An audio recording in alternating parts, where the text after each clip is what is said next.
Kembali lagi di Kompas Bisnis, Saudara. Nah, kami pagi ini akan membahas soal 5G. Selamat datang 5G, karena akhirnya 5G lahir di tanah air. Sudah muncul nih setelah menempuh proses dan perjalanan yang cukup panjang. Akhirnya Telkomsel jadi operator pertama yang mendapat lisensi dari Kementerian Komunikasi dan Informatika. Ini setelah mengantongi surat keterangan laik operasi untuk 5G. Sebenarnya apa sih pentingnya 5G ini? Ini tentunya jadi secerca harapan, Saudara, untuk infrastruktur internet di Indonesia nih bisa jauh lebih baik dan tentunya lebih merata kualitasnya di seluruh Indonesia, dari Sabang sampai Merauke, tidak hanya di kota tapi juga di desa. Nah, kehadiran 5G ini pun meskipun saat ini baru Telkomsel ya yang mendapatkan lisensi, tapi ternyata operator lain juga sudah berlomba-lomba menyiapkan diri untuk menyambut datangnya 5G. Telkomsel sendiri sudah menghadirkan layanan 5G ini di 9 kota. Sudah ada infrastruktur yang disiapkan sejak tahun 2017.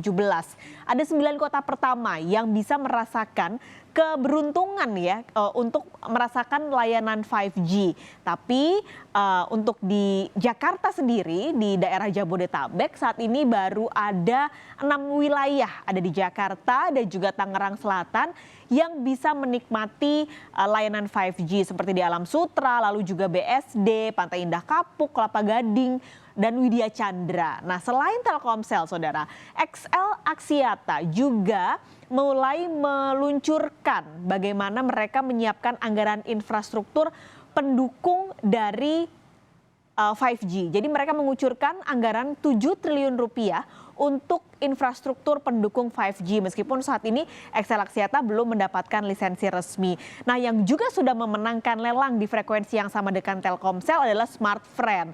Hanya berbeda blok saja antara Smartfren dan juga Telkomsel. Tapi kalau Smartfren sama-sama sudah resmi mendapatkan lisensi laik operasi untuk infrastruktur 5G. Tidak hanya operator, kok ini operator, tapi ada juga yang lain sudah menyiapkan aksi korporasi, yaitu pengelola menara telekomunikasi.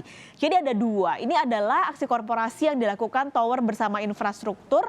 Anggaran infrastruktur yang disiapkan untuk 5G adalah 2 triliun rupiah, sementara targetnya di tahun ini atau di beberapa tahun ke depan ada penambahan 7.400 tenan. Dari jumlah target ini, sebagian tenan sekitar 3.000 tenan merupakan akuisisi menara milik PT Inti Bangun Sejahtera Tbk. Nah, si tower bersama infrastruktur ini yang merupakan emiten milik grup Saratoga mengakuisisi menara Inti Bangun Sejahtera pada akhir tahun 2020. Jadi kalau di total sebenarnya TBIG ini sudah memiliki sekitar 20 ribuan menara di seluruh Indonesia dan targetnya akan ditambah lagi sekitar 7.400, Saudara. Ini aksi korporasi, tapi sebenarnya berapa sih atau apa sih perbedaan yang cukup signifikan dari 5G dan juga 4G yang saat ini sudah kita pakai? Jadi Indonesia sebenarnya menyusul beberapa negara lain yang sudah memiliki teknologi 5G yang sekarang sudah menerapkan seperti Amerika Serikat, lalu ada Korea Selatan, Jepang, Tiongkok, mereka sudah pakai. Nah, teknologi yang ditawarkan dari 5G ini tentu jauh lebih baik dibandingkan dengan 4G, Saudara. Misalnya nih, koneksi katanya sih bisa 20 kali lebih cepat dibandingkan dengan 4G.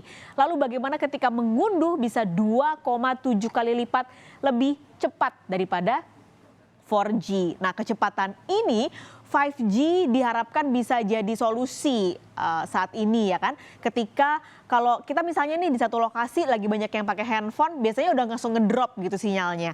Nah, 5G diharapkan bisa jadi solusi ketika di satu lokasi banyak yang lagi pakai handphone, banyak yang lagi pakai internet, tetap stabil kecepatannya. Tapi lagi-lagi ada masalah sebenarnya di Indonesia. Kualitas internet yang tidak merata.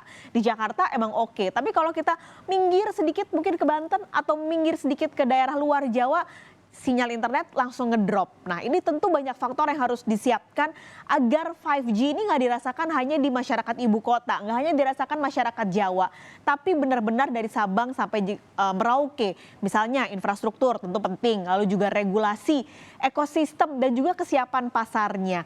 Karena kalau bicara 5G sebenarnya nggak melulu bicara soal akses internet di ponsel atau di laptop, tapi bagaimana meningkatkan teknologi bisa smart city, lalu juga smart industri yang sangat bisa menolong menolong industri robotik. Bahkan nih kalau di Amerika Serikat sudah ada sebuah wacana dokter ini bisa memantau operasi jarak jauh dengan teknologi ini.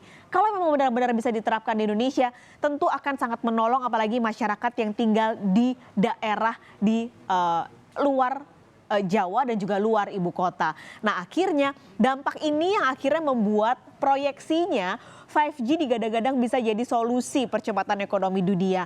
Dia akan mengangkat ekonomi dunia menjadi 13,1 triliun di 2035, lalu juga 22,8 juta pekerjaan baru akan muncul di 2035 karena 5G. Tapi ingat saudara bahwa saat ini meskipun sudah ada di Indonesia, sudah ada di Amerika, Korsel, Jepang dan juga Tiongkok, tidak semua ponsel ya bisa mendukung teknologi 5G. Kalau di Indonesia juga baru ada beberapa teknologi handphone yang bisa mendukung teknologi 5G dan memang harus mengganti handphone kalau memang mau menikmati layanan yang katanya lebih cepat daripada akses internet 4G saat ini.